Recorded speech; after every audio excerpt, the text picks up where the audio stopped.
Hi everyone, it is June 27th, 2022. This is Mary Conley from Jacksonville, Florida.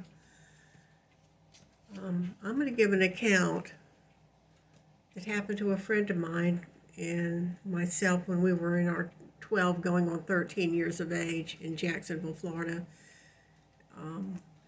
We were pretty wild children, not wild, but we were, ordinary teenagers or preteens, and it was the 60s. We went to Jeb Stuart Junior High School. It was about a mile and a half from our home. I lived on Aldington, 6305 Aldington. Debbie lived at 4110. I'm sorry, I lived at 6305 Altland, Outlan Drive, Jacksonville, Florida. And Debbie lived at 4110 Aldington. I knew her since when she was like maybe 6 years old. They had come from Corpus Christi, Corpus Christi, Texas. Her father worked with NASA. I didn't know anything about divorce and these type of things, but my little friend with like 3.5, Kathleen, she lived next door to Debbie on Aldington. And one time Debbie was sitting there and there were like buttercups, and she was talking. She had Mexican jumping beans, which I assumed she had brought from Texas.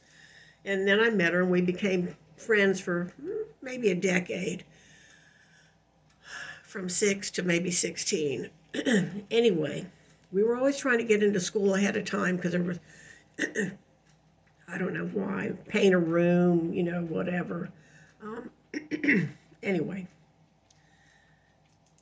we had decided to go to summer band. It was just a 6 weeks introduction course, and they had a new gym at Jeb Stuart. They had built a new gym apparently, and it's early in the morning, so it's hard to think. They had built a new gym, and there was a little shell that was built to the side, which they used for the musical area. There was a teacher named Janice Rosselli, dark-haired, Italian, I assume. She was a teacher. She was young, maybe 20, 24. And my age was 12 years, 9 months. My birthday's September 24th, 54. Debbie was in November of 54, so I was 12 years, 9 months, and Debbie was 12 years, 7 months. She was taking the flute, and I was going to take the clarinet. So we went up. We had little black cases. Mine was shaped for clarinet, and Debbie's was shaped for the flute. And so we walked up there. Debbie was wearing a white peasant top with a yoke and puffy sleeves, and the little eye points. And then they called her Jugs because she was developed a little early at 12/13. And I was wearing, she had cut off jeans, like Hanes or whatever they call the jeans. I can't remember the names of them. Wranglers maybe. They were cut off and she had frayed them. And maybe sandals. I was wearing usually a cotton shirt. I had a surfer shirt that was red. That had a little white, I forget what it's called, round collar with a little strip here. But it was red, but it was white with a little round collar. Sometimes I wore that. And my mom had gotten me polyester jeans that would just slip on. They were pedal pushers, and she let me fray those and cut them off and fray them. They weren't official jeans. They were just polyester jeans. So I was walking up there. It becomes important that I remember all this. I remember every aspect of this. So we walked up there, went to class, and it must have been like the first day. Now, I've looked this up on the historical calendar, and apparently May 31st was Memorial Day, and that would have been a school holiday, I assume. And then Thursday and Friday would have been the last day, then Saturday, Sunday. So Monday, June 5th, would have been the first opportunity day to go to school. So this is 1967. Of course, there had been a song the month before called "Are You Going to San Francisco? Be sure to wear a flower in your hair." If you remember that time, there was usually a hit song every month almost.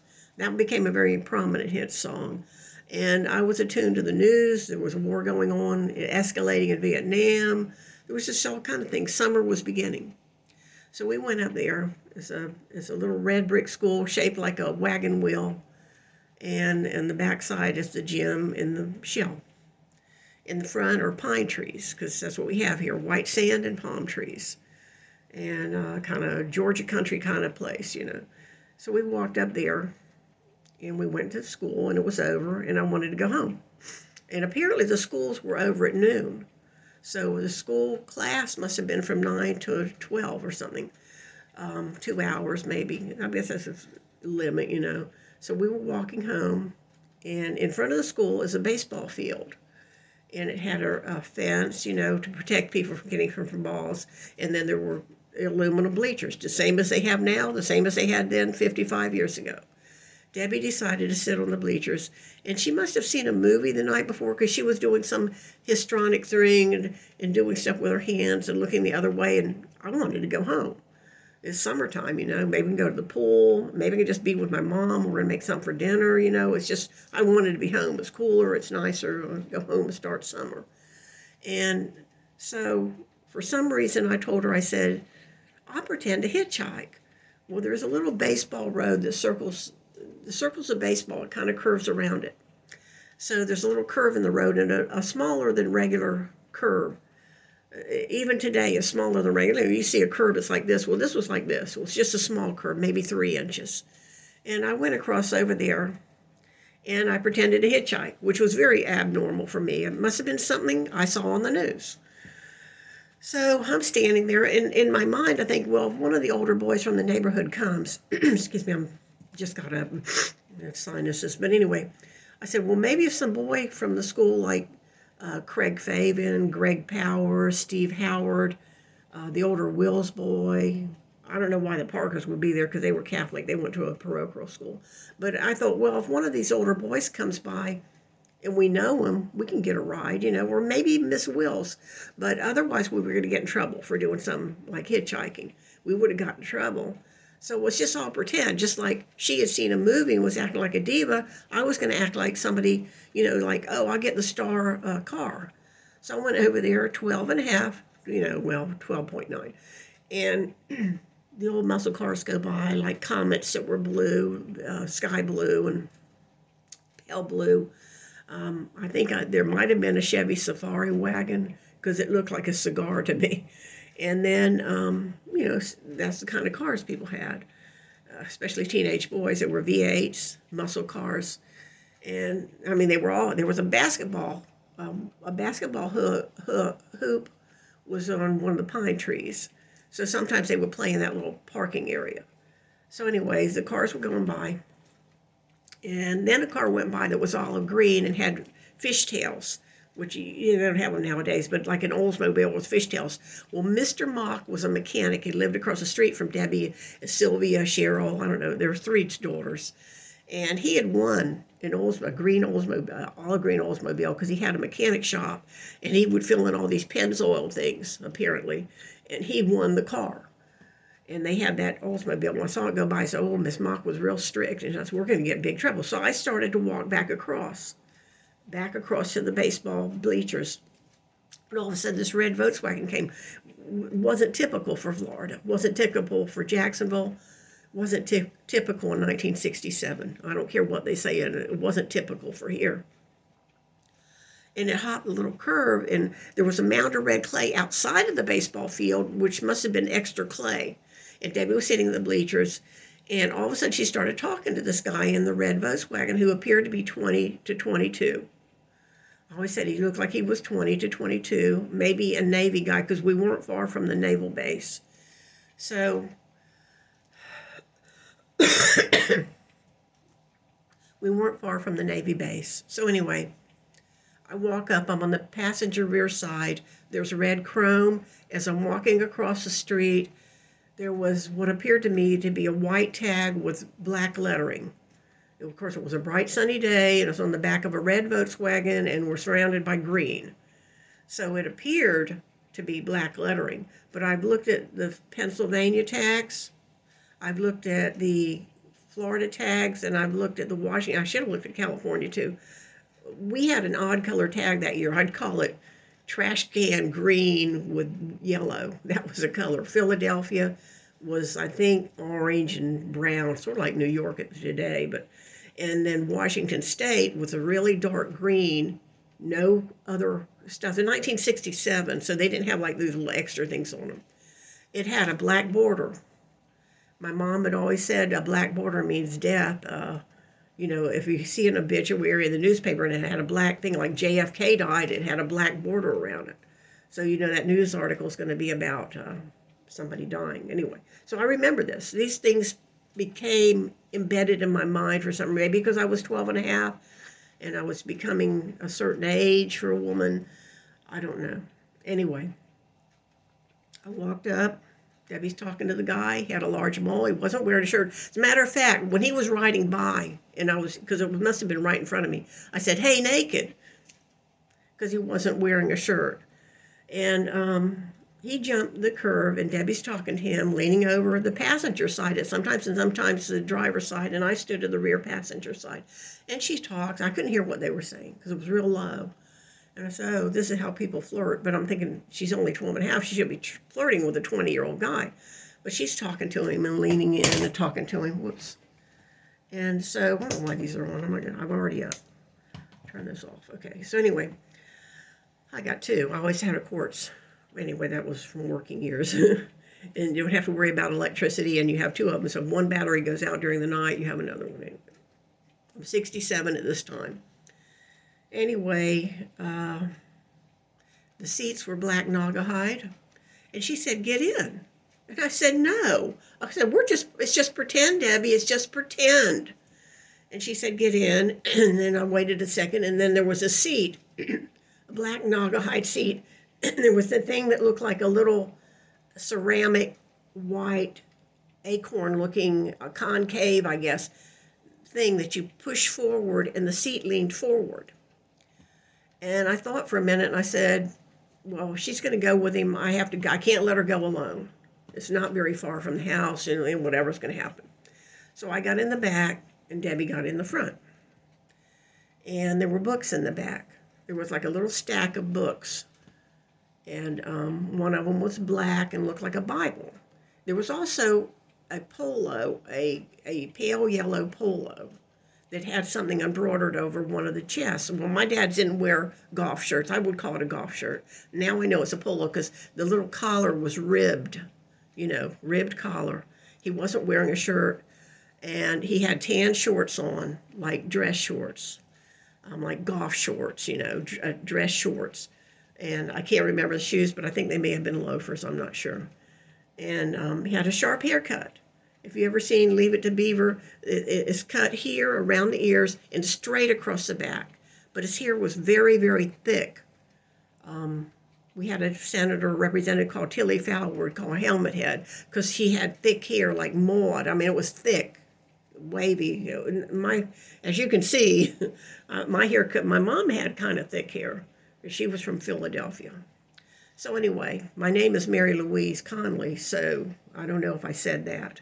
Because if he was being formal, I would probably have been formal too. So I may have said, oh, I'm Mary Louise Conley. But anyway, that's later on. So I opened my clarinet because I want to see the bell. I must have just learned how to assemble it. I've never really even looked in the case that much. And there's cork where the instruments fit together. There may have been 3 major pieces, maybe 4. And then there's like a little mouthpiece and a reed and stuff. So I'm looking down at it. And he's going around the baseball field to La Moya. And we're just talking yards, maybe 300, 200 yards. So he turned left at La Moya, thank God. And then, what else? Let me think. Oh, I said, there's books back here. He said, just move the books. I said, oh, there's books back here. He said, just move the books. So he turns on to La Moya, and we're facing West Gannett. We come to the corner. And I think, oh, this isn't too bad. He's just going to give us a lift. He's probably, I think I said at one point, are you Navy? And he said, college. I said, are you in the Navy? He said, college. And I'm sitting there. There was about this much space between the seats. They were not tall seats. They did not have a bucket head. They did not have a head. They were straight. There were no seat belts because, I mean, I was not restrained. I was moving around the back seat. I don't remember any seat belts hanging anywhere. This was 1967. So anyway, we get to West Gannett, and then he pulled a silver revolver, and he did like this. And he's pointing this revolver to the ceiling, and I could see the mirror. As a matter of fact, I thought the mirror was on the dashboard like an Avanti, because it was that plain. And all of a sudden, his eyebrow was like right across his forehead, and he had black wispy hair. He had a very thin wrist, very thin angular hands, like a surgeon or a pianist or something. And he's going like this, and his face was just,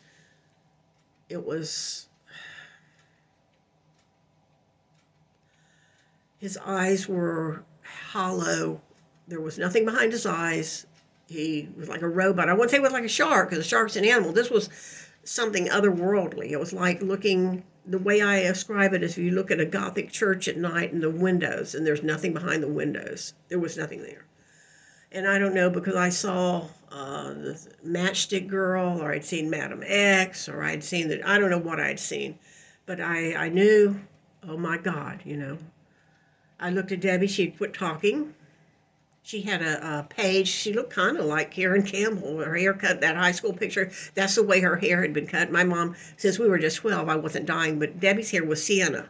Her mom had let her dye it sienna, and I won't go into there were 3 girls and the mom, because the mom was going through divorce.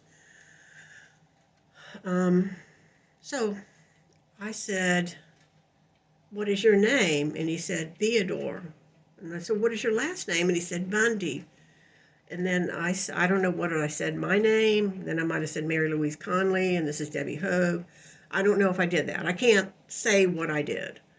So anyway, I do remember saying, "What is your name?" And he said, "Theodore." And I thought, Theodore? I said it. I said, Theodore. And in my mind, I'm thinking, see a door? And there was no doors. The windows were shaped like this. There was no back door. So I'm thinking, if I climb across, I'll be in the lap with a gun. So no. And it was a revolver, because some authors have said, no, it was a revolver. I was almost, this is the South. I knew what a revolver was. And it was, we had cap guns. There was no play gun. This was a real revolver.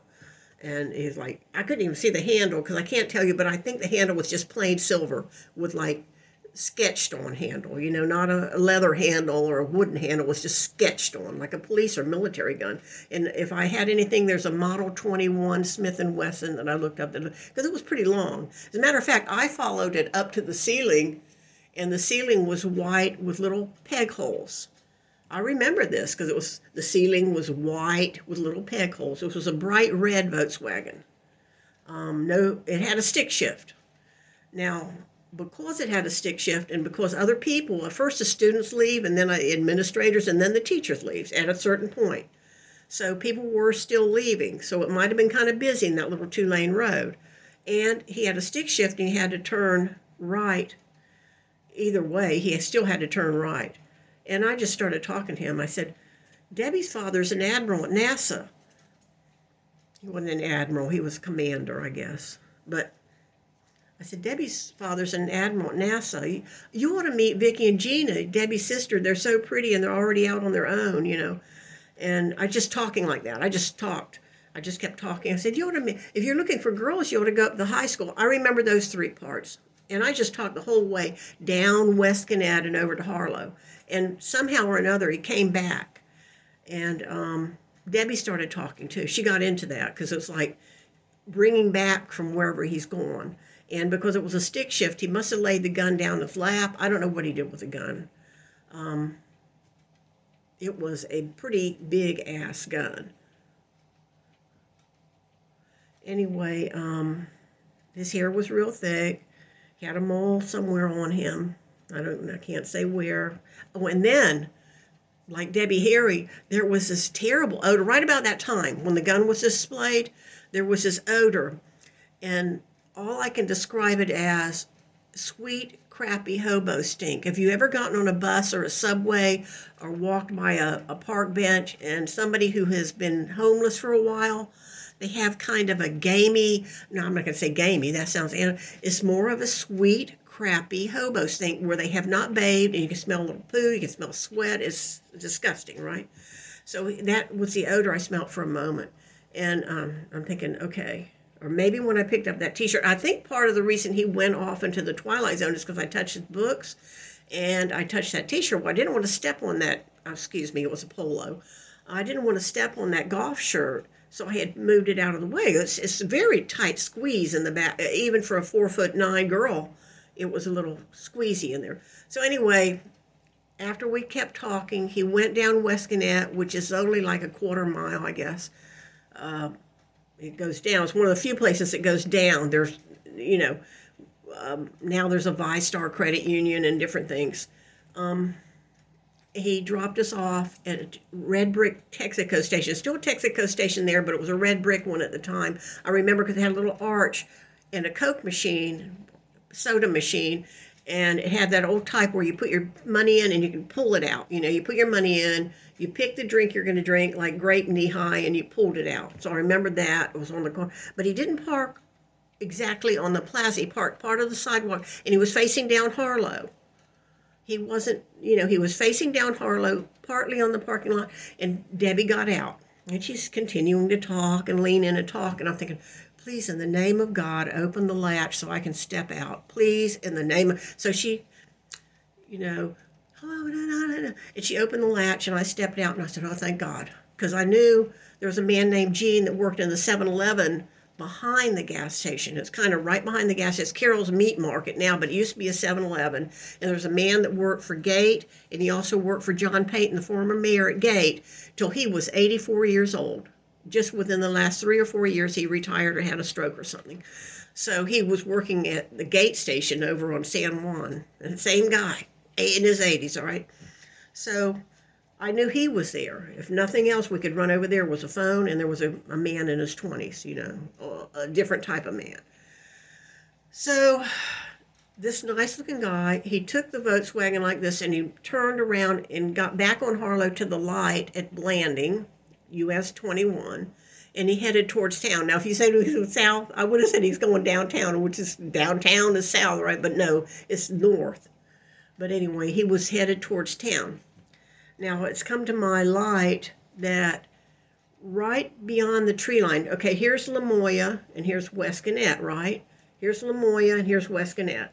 Right beyond these pine trees and water oaks and stuff, an old house, Confederate Point was being built. It was scrub pine, it was a slash pine, I don't know what you call it, and palmettos and everything. There was some houses back in there. It's not a place we went. I never even thought about it. It's like a whole square. In the mid-'60s, it was being developed into an entire subdivision called Confederate Point, like Savannah and Pine Oak, or whatever the names are, all these southern names, Carolina Road and Fort Sumter and stuff, all these, that was the name of the subdivision, being built right behind the tree line. So what my friend from the Seminole, who was a dancer at the Florida FSU, which I thought had pretty colors because it was crimson gold, and I said, I'd rather, if I get to college, I'd rather go there than this blue and orange that is Gators. But I didn't go. I went to UNF here. I have 3 associates and a bachelor's.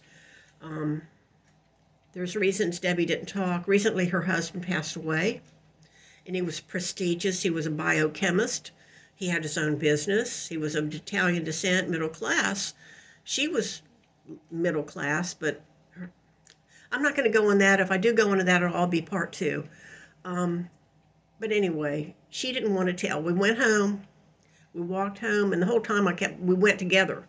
I usually split off and went down Altland, and she split off and went down to Aldington, to Sudbury, and, on Aldington, and we split up. But this time we stayed together because he could have double backed. We could have been picked off, Something was wrong with this guy. Something was wrong with him. At a point, Debbie had given him a small piece of paper. I don't know, maybe in the parking lot at the school, she had talked to him enough where she had given him her phone number. Because, But then this crap happened. I don't know whatever she did. If he ever called, I don't know. But what I'm saying is there was a construction site off the school grounds where they were building an entire subdivision. But it wasn't part of my world, so I didn't really pay that much attention to it. This will have to be part one because I'm a little tired. Thank you.